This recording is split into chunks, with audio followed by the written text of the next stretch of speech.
Hello friends, welcome to my YouTube channel commerce study point. आज हम आपके सामने लाए हैं रॉयल्टी अकाउंट्स का न्यूमेरिकल करने में मज़ा ही अलग है। क्योंकि जब हम न्यूमेरिकल करते हैं तो हम उस चीज़ पर मास्टर्स हासिल कर लेते हैं।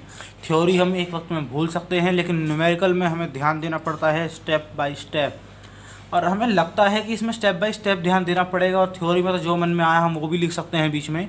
लेकिन इसी वजह से हम थ्योरी भूल जाते हैं, क्योंकि हम अपने मन की लिखते हैं। और न्यूमेरिकल में जो रूल होते हैं हम उसके बेस पर लिखते हैं, और हमारी हैबिट में आ जाते हैं वो रूल्स कि वो क्या है। हमें उन रूल्स को याद करने की नीड भी नहीं पड़ती। और न्यूमेरिकल करते करते ऐसी सिचुएशन भी आ सकती है कि न्यूमेरिकल आपके सामने हो, आपको उसके बारे में कुछ नहीं पता, लेकिन आपने पेन उठाया और न्यूमेरिकल धड़ धड़ धड़ धड़ तेज़ी में अपने आप हो रहे हैं। तो स्टार्ट करते हैं रॉयल्टी अकाउंट्स।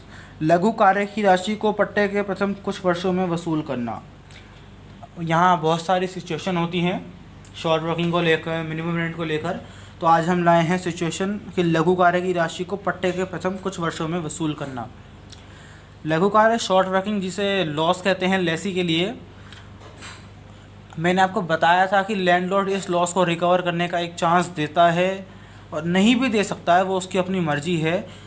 बट ये सिचुएशन ऐसी है जहां वो चांस दे रहा है, लेकिन प्रथम कुछ वर्षों के लिए ही।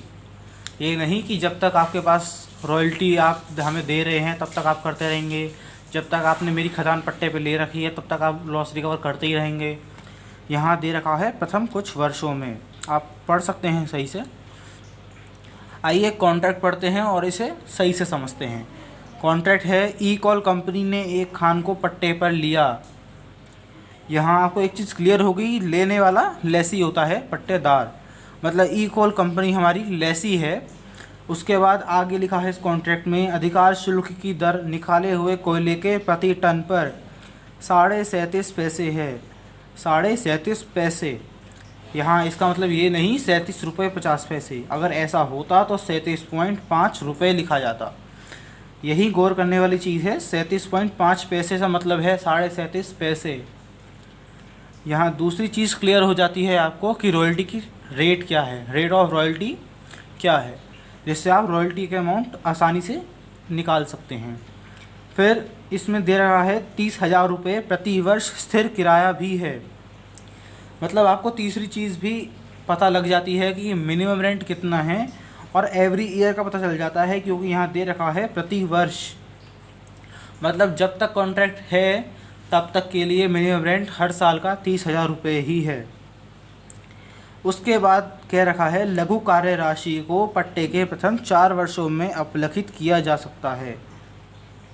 मतलब पट्टा जितने भी साल का ले रखा है, इस कॉन्ट्रैक्ट में ये साफ नहीं है कि पट्टा कितने साल का है, 10, 15, 20, 2500। लेकिन एक चीज़ क्लियर कर दी है कि पट्टे के प्रथम 4 वर्षों में ही अपलिखित किया जा सकता है लघु कार्य राशि को। मतलब लेसी के पास जो राइट है वो अपने लॉस को रिकवर करने का, वो पट्टे के प्रथम 4 वर्षों में, फर्स्ट 4 ईयर्स उसके लिए गोल्डन ईयर्स हैं। अब इसने दे रखा है प्रथम 5 वर्ष की निकासी निम्न प्रकार है। जो आउटपुट उसने निकाला है प्रथम 5 वर्षों में वो इस तरह है। फर्स्ट ईयर में 10,000 टन, सेकंड ईयर में 48,000 टन, थर्ड ईयर में 80,000 टन, फोर्थ ईयर में 1,20,000 टन, फिफ्थ ईयर में 1,20,000 टन। तो आप यहाँ एक चीज़ गौर कर रहे होंगे, जितनी भी यूनिट निकाली है वो टन में है, और जो कॉन्ट्रैक्ट में रेट ऑफ रॉयल्टी था वो है 37.5 पैसे प्रति टन पर ही है। यदि ये यूनिट जो हमने निकाली हैं हर साल, ये किसी और यूनिट में होती तो हमें इस यूनिट को टन में चेंज करना पड़ता। हमें मैटर नहीं करता कि ये यूनिट में कन्वर्ट करना आसान है कि कॉन्ट्रैक्ट की यूनिट पर, हमें उसी यूनिट में कन्वर्ट करना है जो कॉन्ट्रैक्ट में दे रखी है, और कॉन्ट्रैक्ट में है टन, आप देख सकते हैं। अब ये तो हो गया कॉन्ट्रैक्ट हमारा। क्वेश्चन क्या है मेन, ई कॉल कंपनी की पुस्तकों में जर्नल प्रविष्टियाँ कीजिए। ई कॉल कंपनी क्या थी, मैंने आपको पहली लाइन में ही बताया था, लेसी है, क्योंकि इसने पट्टे पर लिया है खान को। आपको याद होगा मैंने अपनी लास्ट वीडियो में यही बताया है कि journal entry in the book of Lesi. अगर आपने वो वीडियो नहीं देखी है तो प्लीज़ देखिए, इसका लिंक मैंने डिस्क्रिप्शन बॉक्स में दे रखा है। अब हम बात करते हैं जर्नल एंट्रीज़ की, क्योंकि क्वेश्चन ही जर्नल एंट्रीज़ का है। लेकिन अगर जर्नल एंट्रीज़ कहे या अकाउंट्स कहे, वो मैटर बात की बात है, लेकिन मेन मैटर जो है वो है एनालाइज टेबल। अगर आप एनालाइज टेबल नहीं बनाते हैं तो आप क्वेश्चन कर ही नहीं सकते। एनालाइज टेबल बहुत ज़्यादा ज़रूरी है क्वेश्चन करने के लिए। अगर आपको जर्नल एंट्रीज़ आती हैं, अकाउंट्स बनाने आते हैं, लेकिन एनालाइज टेबल नहीं आती तो कोई फ़ायदा ही नहीं है आपका उनका सीखने का। क्योंकि जब आपकी एनालाइज टेबल गलत होगी तो आप जर्नल एंट्रीज़ में अमाउंट गलत लिखेंगे, जब आप अमाउंट गलत लिखेंगे तो अकाउंट्स में भी अकाउंट गलत ही आएगी, आपकी अमाउंट के ऊपर क्वेश्चन गलत हो जाएगा। तो सबसे ज़्यादा ध्यान जो देना होता है वो एनालाइज टेबल में देना होता है। यहाँ मैंने ईयर और आउटपुट पहले से ही लिख चुका हूँ मैं, क्योंकि ये नॉर्मल सी बात है, आप समझ सकते हैं। यहाँ मैंने आउटपुट के नीचे उसकी यूनिट लिख दी है टन्स में, क्योंकि एवरी ईयर टन्स में आया है और मेरा कॉन्ट्रैक्ट भी टन में ही है। तो रॉयल्टी कैसे निकालें? रॉयल्टी है 37.5 पैसे मल्टीप्लाई 10,000 डिवाइड बाय 100, ये हो गई 3,750 रुपये। अब आप कहेंगे मैंने डिवाइड बाय 3,007 सॉरी अब आप कहेंगे मैंने डिवाइड बाय 3 अब सॉरी गाइस अब आप कहेंगे मैंने डिवाइड बाय 100 क्यों किया? बिकॉज 1 रुपये में 100 पैसे होते हैं, इसलिए मैंने 37.5 पैसे इंटू रॉयल्टी आउटपुट जो दे रखा है 10,000 डिवाइड बाय 100 किया, ताकि वो रुपीज़ में आ जाए। हम रुपीज़ में करेंगे तो हमारा आ गया 3,750 रुपये। उसके बाद 48,000 हमारी आउटपुट है इंटू मल्टीप्लाई 37.5 पैसे डिवाइड बाय 100, 18,000। अब हमारे पास इसी तरह नेक्स्ट आ जाएगा 30,000 का। 80,000 पे 37.5 पैसे की मल्टीप्लाई करेंगे तो 30,000 रुपीज़। 1,20,000 मल्टीप्लाई 37.5 पैसे तो 45,000 एंड अगेन 45,000। मिनिमम रेंट हम कॉन्ट्रैक्ट पे आएंगे दोबारा से 30,000 रुपये प्रति वर्ष स्थिर किराया है। स्थिर किराया, मृत किराया, न्यूनतम किराया एक ही बात होती है गाइस। तो हम एवरी ईयर में 30,000 भर देंगे।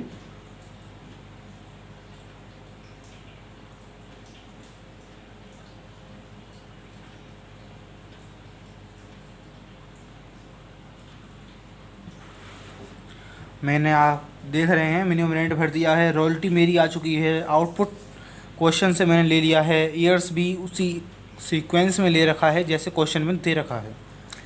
अब मेरे पास है SW और EW। आपको याद दिला दूँ दोबारा, SW का मतलब शॉर्ट वर्किंग से है और EW का मतलब एक्सेस वर्किंग से है। अब ये आती कहाँ से है? हम रॉयल्टी में से मिनिमम रेंट के अमाउंट को घटाते हैं। अगर गौर करेंगे शॉर्ट वर्किंग के साथ में माइनस का साइन है और EW के साथ में प्लस का साइन है। अगर रॉयल्टी में से मिनिमम रेंट घटाने पर हमारी अमाउंट माइनस में आती है तो वह शॉर्ट वर्किंग है, आई मीन लॉस है। और अगर अमाउंट प्लस में आती है तो वो हमारा प्रॉफिट है। तो हम पहला घटाते हैं 3,750 माइनस 30,000 तो 26,250 कि हमारी आ गई शॉर्ट वर्किंग। फिर 18,000 माइनस 30,000 12,000 की short working.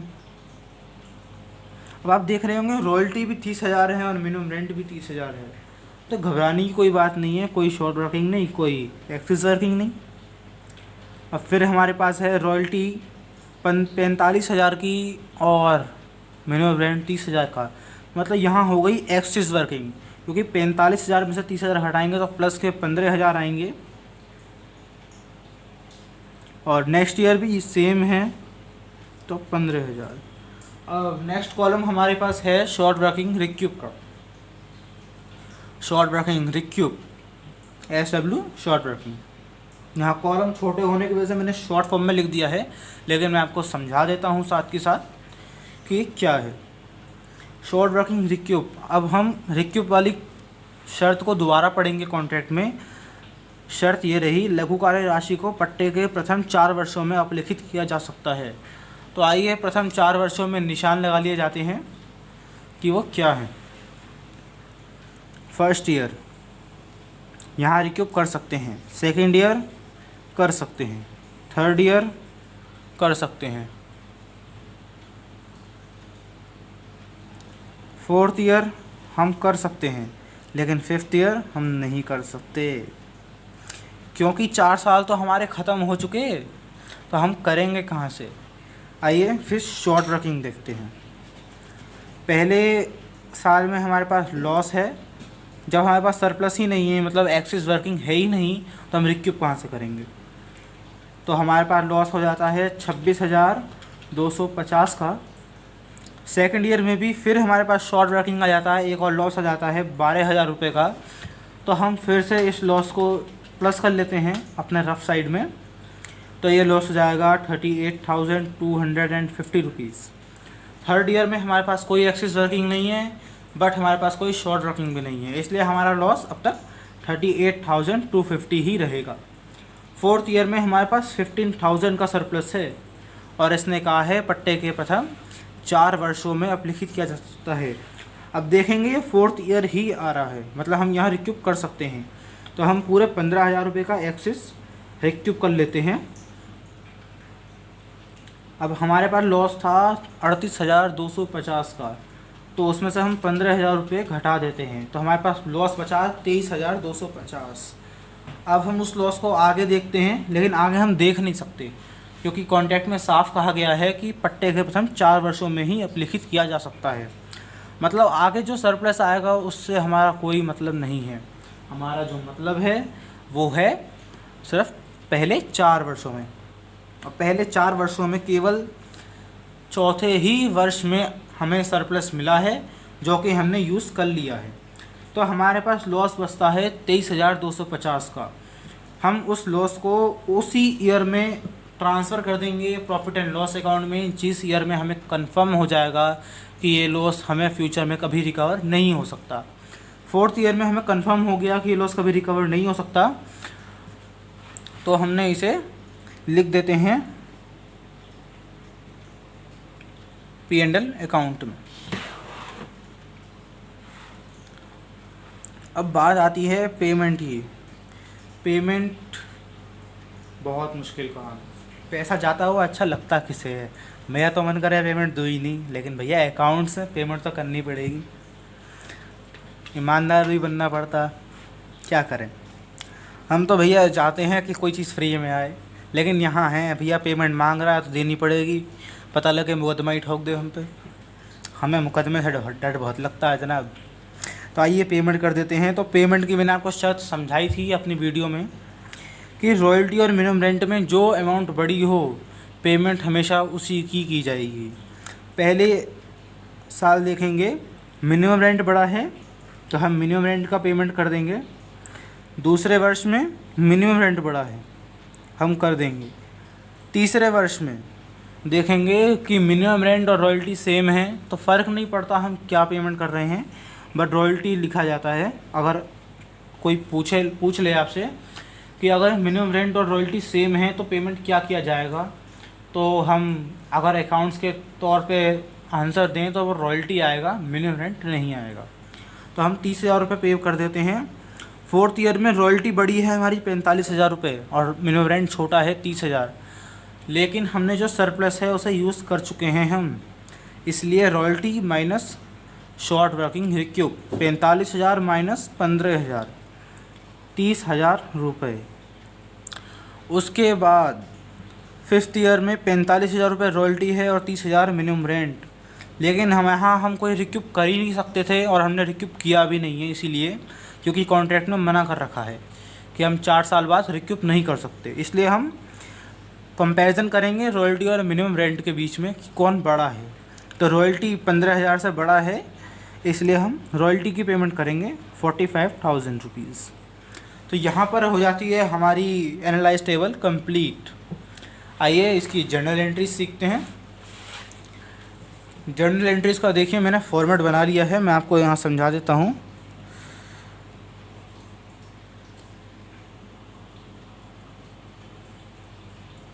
Journal entries in the book of E call company. E call company या लेसी, क्योंकि यहाँ लेसी का नेम दे रखा है इसलिए हम ई कॉल कंपनी ही लिखेंगे, क्योंकि जो नेम है वो बेटर रहता है। यहाँ आ जाएंगे year, particular,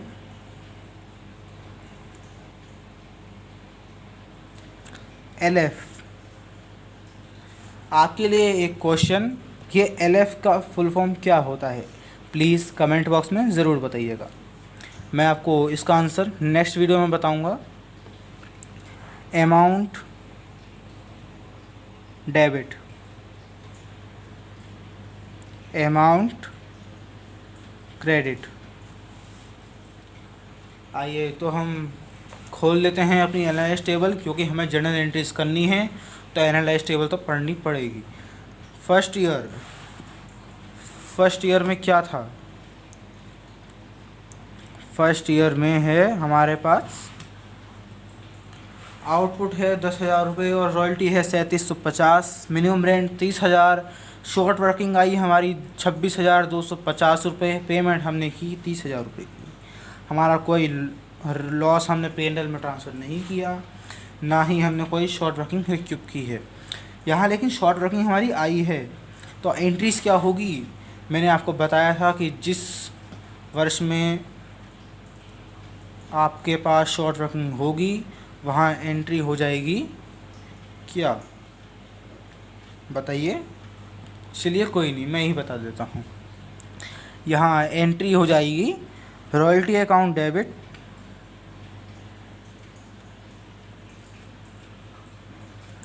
short working account debit,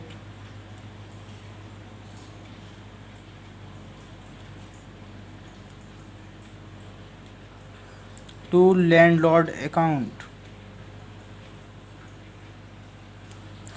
यहाँ लैंडलॉर्ड इसलिए लिखा है क्योंकि हमें कॉन्ट्रैक्ट में लैंडलॉर्ड का नेम नहीं शो हो रहा है। Being royalty due and short working arise.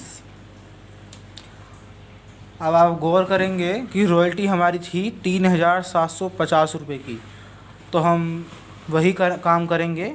Royalty में लिखेंगे 3,750, शॉर्ट वर्किंग हमारी आई थी 26,250 रुपये की, और लैंडलॉर्ड को हमने पेमेंट कितना किया था? 30,000। तो लैंडलॉर्ड को हमें 30,000 ही देने हैं, क्योंकि रॉयल्टी से ज़्यादा है मिनिमम रेंट, और मिनिमम रेंट की अमाउंट है 30,000 रुपये। तो हम वो यहाँ लिख देते हैं, लेकिन अभी यहाँ रॉयल्टी ड्यू की है। ये तो हो गई हमारी फर्स्ट एंट्री। अब फर्स्ट ईयर में सेकंड एंट्री करते हैं, लैंडलॉर्ड अकाउंट डेबिट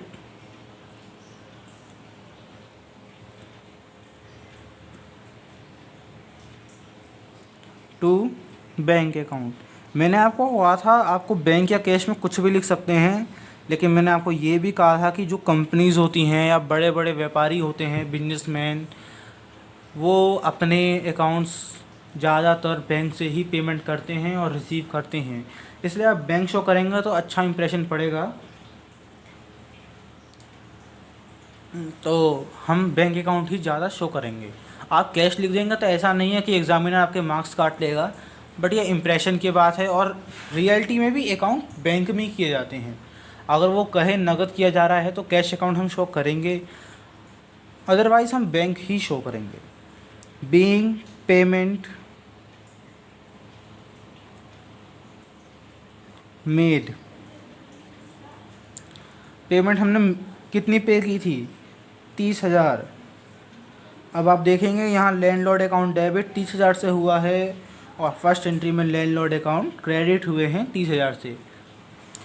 मतलब देखिए आप दोबारा से, to landlord account 30,000 first entry में क्रेडिट हो गया, और सेकंड एंट्री में बाय लैंडलॉर्ड अकाउंट डेबिट 30,000।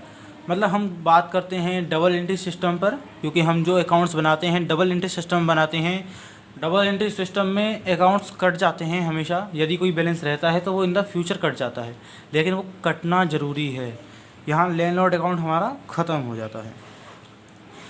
तीसरी एंट्री, मैंने कहा था जब मिनिमम रेंट अकाउंट ओपन नहीं होगा तो एवरी ईयर 3 एंट्री बनेगी, मतलब ये इस साल की आखिरी एंट्री है। हमें कोई लॉस कंफर्म नहीं हुआ था कि हम P&L में ट्रांसफ़र करें, लेकिन रॉयल्टी के अमाउंट तो कंफर्म हो गई ना कि हमें इतनी रॉयल्टी पे करनी है। तो P&L account debit to royalty accounts being royalty transfer to profit and loss account. यहाँ जो अमाउंट लिखी जाएगी वो रॉयल्टी की एक्चुअल अमाउंट लिखी जाएगी, जो है 3,750 रुपये, क्योंकि हम अपना P&L अकाउंट बना रहे हैं। वहाँ तो हमें वही लिखना है जो हमारे पास एक्चुअल में है। अब यहाँ बात करेंगे सेकेंड ईयर की। सेकेंड ईयर में फिर आ जाते हैं एनालाइज टेबल पर। 48,000 आउटपुट था और 18,000 की रॉयल्टी और 12,000 रुपये शॉर्ट वर्किंग। मतलब यहाँ भी सेम एंट्रीज होंगी, बस अमाउंट चेंज हो जाती हैं। और आप देखेंगे कि यहाँ पर भी हमने कोई लॉस P&L में ट्रांसफ़र नहीं किया है, ना ही कोई शॉर्ट वर्किंग रिक्यूब की है, क्योंकि यहाँ भी शॉर्ट वर्किंग है। जहाँ एक्सेस वर्किंग हो वही चांस होते हैं रिक्यूब करने के, अदरवाइज़ नहीं मिलते हमें चांस। तो एंट्रीज फर्स्ट ईयर की तरह हो जाएंगी कि royalty account debit, short working को मैं शॉर्ट में लिख देता हूँ SW, short working account debit to landlord account being royalty due and short working arise. Royalty थी हमारी 18,000 18,000, शॉर्ट वर्किंग थी हमारी 12,000 12,000, और लैंडलॉर्ड को हमने जो पेमेंट करनी थी वो करनी थी मिनिमम रेंट की 30,000 रुपये। सेकेंड एंट्री करेंगे सेकेंड ईयर की। Landlord account debit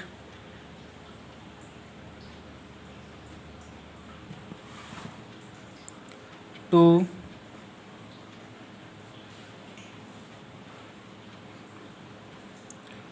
landlord account debit to bank account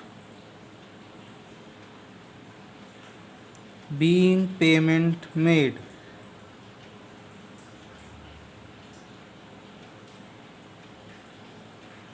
payment हम करेंगे 30,000 रुपये, जैसा कि एनालाइज टेबल में था। थर्ड एंट्री में हम फिर से रॉयल्टी के अमाउंट को P&L में ट्रांसफ़र करेंगे। P&L account debit to royalty accounts being royalty transfer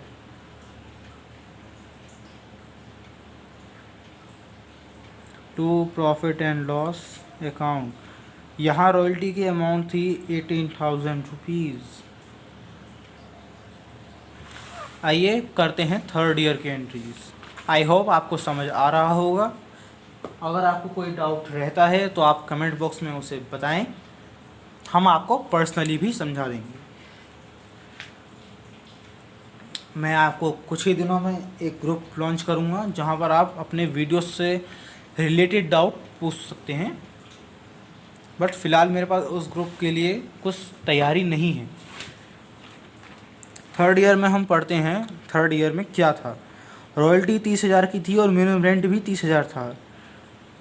payment भी हमने 30,000 ही की, जब हमारे पास कोई शॉर्ट वर्किंग नहीं, कोई एक्सेस वर्किंग नहीं, कोई हमने लॉस ट्रांसफ़र नहीं किया प्रॉफिट एंड लॉस अकाउंट में, और ना ही कोई शॉर्ट वर्किंग रिक्यूब की। तो यहाँ एंट्री सबसे स्मूथ, सबसे इजी बनती हैं। उससे पहले फॉर्मेट दोबारा बना लेते हैं।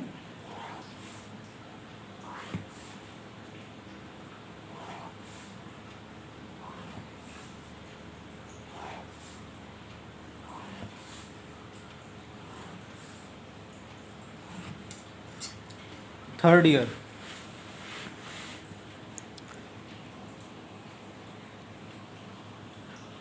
थर्ड ईयर में क्या है? रॉयल्टी अकाउंट डेबिट,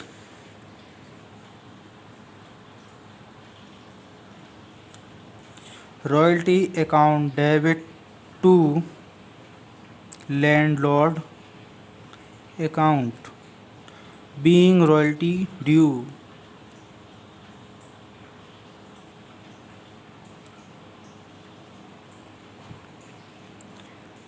रॉयल्टी कितनी थी?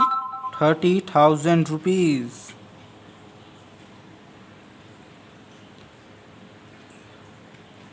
सेकेंड एंट्री करेंगे, landlord account debit to bank account being pay made 30,000 rupees. Third entry हम करेंगे इसमें, profit and loss account debit to royalty account being royalty transfer to profit and loss account 30,000। अब बारी है fourth year की। ये ख़ास है फोर्थ ईयर क्योंकि यहाँ हमने शॉर्ट वर्किंग को रिक्यूब भी किया है। मैंने आपको एंट्रीज बता रखी हैं, लेकिन फिर भी यहाँ न्यूमेरिकल कर रहे हैं तो समझने की ज़रूरत ज़्यादा है। एक एग्ज़ाम्पल में और एक न्यूमेरिकल में फ़र्क होता है, क्योंकि एग्ज़ाम्पल किया हुआ होता है पहले से, न्यूमेरिकल को हम कर रहे होते हैं, तो थोड़ा डर सा रहता है कि कहीं गलत ना हो जाए, क्योंकि हमने एग्ज़ाम्पल समझा था उस न्यूमेरिकल का। स्टिल यहाँ हमारे पास जो रॉयल्टी है वो 45,000 रुपीज़ की है, मतलब कोई शॉर्ट वर्किंग नहीं, और एक्सक्यूज वर्किंग को हम शो नहीं करते फर्स्ट में। ठीक है, तो हमारे पास रॉयल्टी आई 45,000 रुपीज़ की। तो हम एंट्री करेंगे,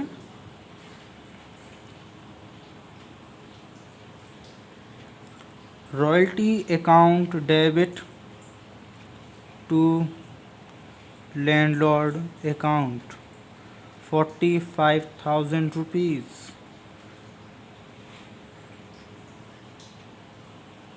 being royalty due.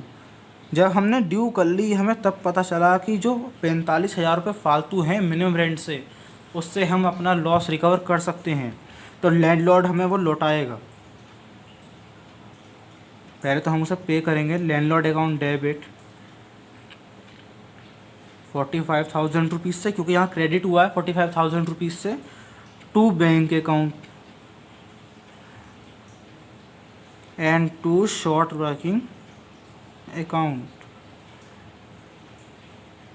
Being. Short working हमने रिक्यूब कितने किए? 15,000।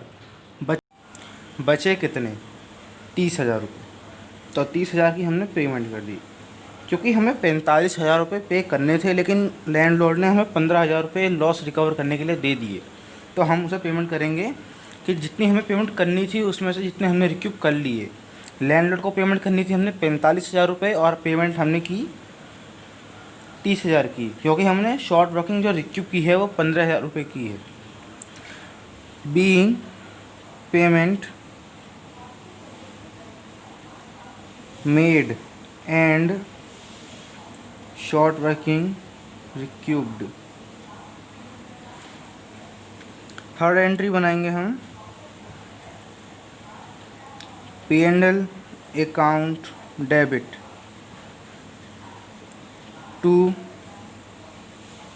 Royalty account. बट हमें फोर्थ ईयर में कंफर्म हो गया कि यहाँ हमारा 23,250 रुपये का लॉस भी है, तो इसे भी फोर्थ ईयर में ही ट्रांसफ़र किया गया है। आप गौर करेंगे, फोर्थ ईयर और यहाँ प्रॉफिट एंड लॉस में ट्रांसफ़र किया है। तो to royalty account to short working account.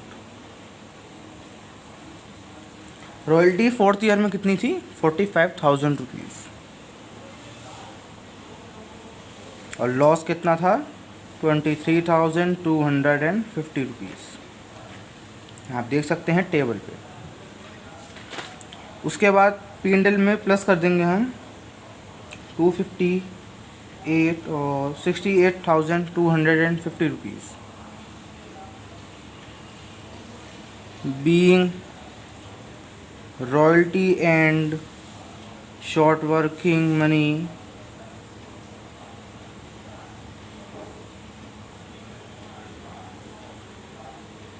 Transfer to profit and loss account.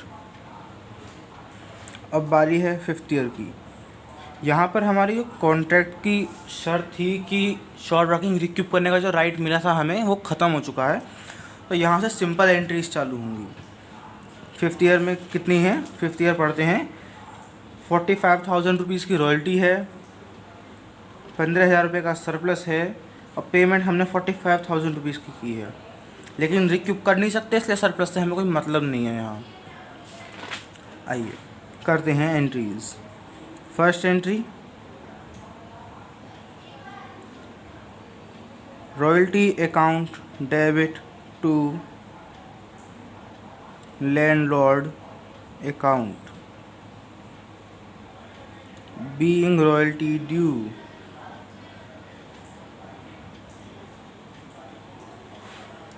45,000 rupees, sorry 45,000।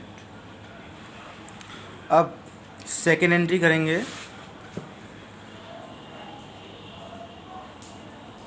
Second entry में हम पेमेंट करेंगे landlord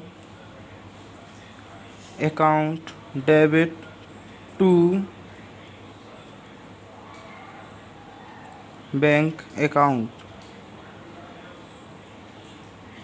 being payment made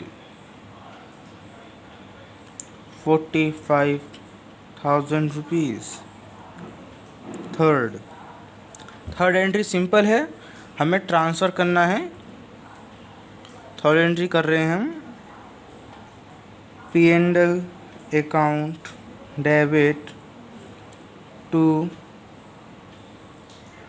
royalty account 45,000 rupees being royalty money transfer to profit and loss account. तो यहाँ हमारा ये journal entries पूरी हो जाती हैं। आई होप आपको समझ आया होगा। मिलते हैं नेक्स्ट वीडियो में। Thank you.